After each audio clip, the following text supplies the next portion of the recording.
All right, welcome back to our Cytoscape hands-on, which we will then also soon phase over into the working in groups session. I had one very good question during the break, which I actually wanted to share with all of you anyway, and that is how to use the bypass function. So you may have seen now here in this mapping environment, you can like select like a lot of different things, right? And I definitely don't have time to go through all of them. But one general function is that there is like this default mapping and then bypass sections. Right? So the default value just like changes the value for like all the nodes, right?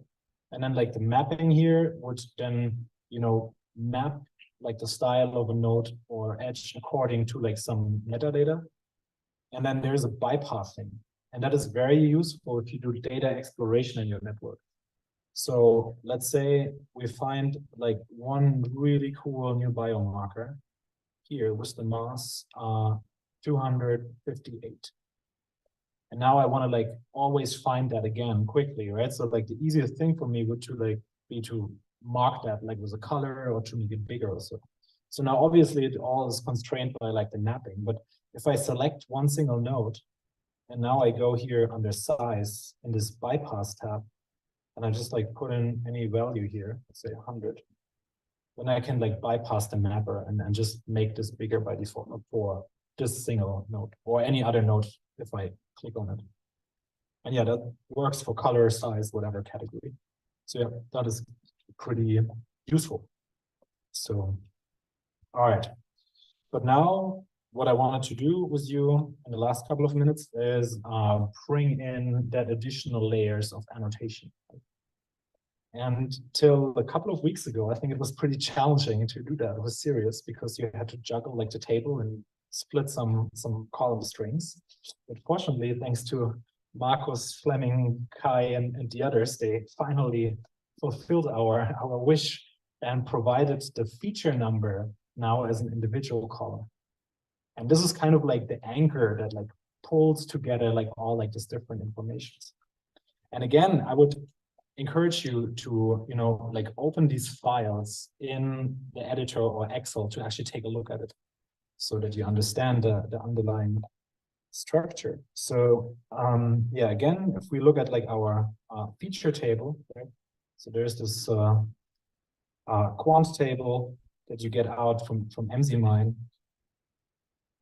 Oh.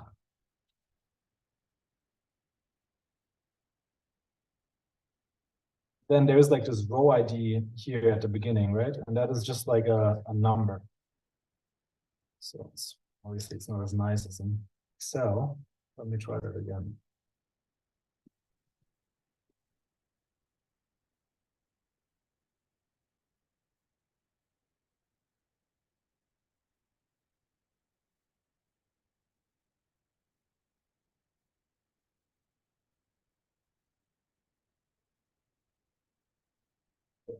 I'll drag and drop this in here. Will work now. Yes. Okay, so this is our feature table, right? So what you get out of MZMine. And there's this row ID, then there's the MZ, retention time, and then all like the peak area information here for like the different samples. So it's basically one big data frame. And this first row number here, feature number or scan number, that is our connecting thing. And if you open the MGF file, that I think also should be outputted here from GMPS, but you also got it yesterday, you know, from MZMine. If you open this also in Notepad, then if it loads, then we should actually see that there's like this scan number. I don't know what it is. Let's try the editor. Okay. So now that's basically how your MSMS MGF file looks, right? And there is like the scan number. And here, actually interesting, there's a lot of like empty ones. But then at some point, there is also some that have like some ion information here. So those are the different masses with the intensities. But in the header, right, there's like the scan number. And that is the same number as like the feature number here, right? And that is the connecting thing. And also in the network, that is like the connecting information. So now if we look at the series outputs, hopefully I'll just download it a bit. Here under compound identification, cannabis compound summary, and also formula identification. So those are like the summary files you could download from Sirius on the GitHub page here. So there's these different files, right, from Sirius. Or if you run it by yourself, then you should be able to generate those summaries. Then, yeah, like the same way, you should be able to open this in Excel, and then we can actually look at that information. And now, by default, I don't remember how the column header is called, so I actually need to look at it to select the right one. Unfortunately, we have Marcus and Fleming here to help us out, if not. But yeah, like beautifully, the last one here now, feature ID, has like the same number. Okay. So now, hopefully, what we can do in Cytoscape is the same way as I did it for the Futurama network earlier. If I go to File, Import, Table from File, I can directly select now this output files and bring them directly into Cytoscape. So now let's try this. So here, let's try formula identifications and then open. And now I just need to tell it which one here is the key, right? And then it wrongly selected the other one. So I want to actually here have feature ID to be the key. And then it does like the VLOOKUP or merge thing and actually merges now all the series information into Cytoscape. I choose like the formula identification. So these are basically the molecular formula information from series. But I could do now the same thing with like the compound identification. So this is the CSI finger ID outputs, or with the cannabis summary. Let's try it again with like the CSI finger ID stuff. So again, import table from file, and then I select here compound identifications. And then, okay, confidence rank, that's not what I want, right? I want the feature ID to be the key. Now I think I just have to watch out that there's no duplicate header names that could result in some trouble. But apparently, yeah. So now I have the molecular formulas from Sirius and the in silico structure matches from CSI finger ID. And now, as I'm very adventurous, I'm even gonna try the cannabis class level annotation. And in the same way, you know, I need to change this key here to the feature ID column and then import it. And then also this beautifully is merged into Cytoscape. Thanks a lot, guys. And now I can like add this information into like the network. So give it a try now, especially like when you work with your groups in a second, because yeah, this is really useful. And now I just want to do one little exercise, and this is like load in other information, right? Because now if we would do some stats downstream and we would use like a random forest model to classify our data between, I don't know, control and treatment group, right? I could also load in mean degrees to accuracy and values like that to highlight what actually matters for my biological question. And I think bringing like this multi-layers in here, this is really powerful. And it can be whatever, right? It can be bioactivity for your natural product discovery study or whatnot. And all you need is like this, feature ID here, right? So if I would build up from here, let's say, I'm just gonna quickly delete this and say, we want to here now use our fantasy mean decreased accuracy from our random forest.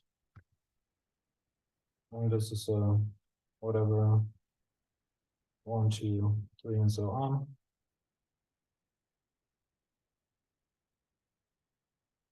Then just going to save this now as a new CSV or TSV file. And then I can, the same way, import it to Cytoscape.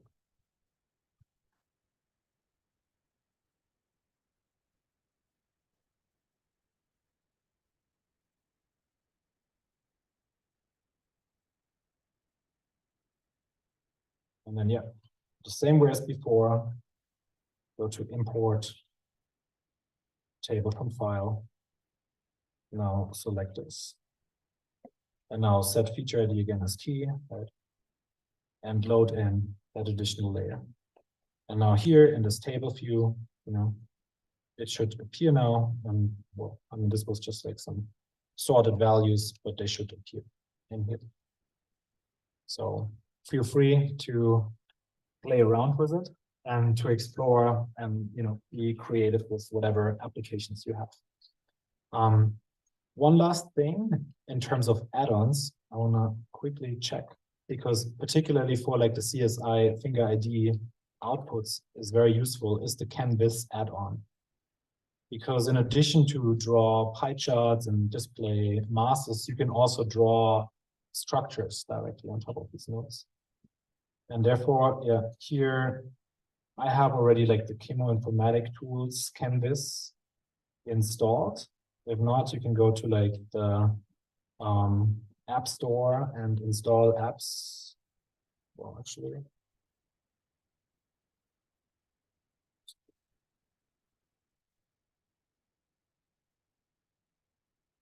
and then yeah, here install Canvas.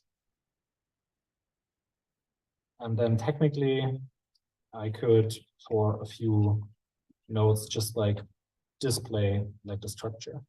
And all I need is like smiles strings in one of like these columns. I think it comes with the CSI finger ID results. I just need to find out here, right column. So there's a smiles one, right?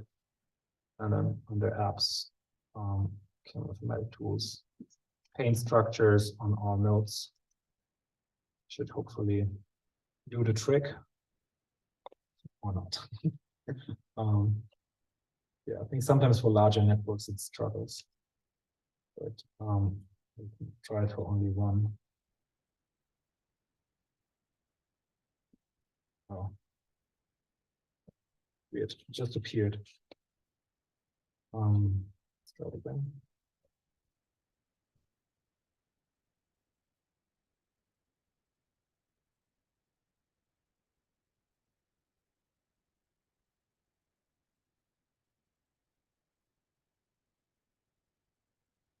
So now you can see here it directly shows the structure.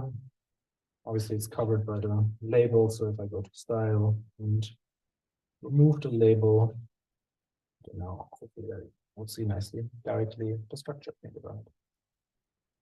So yeah, again, there's tons of possibilities in Cytoscape.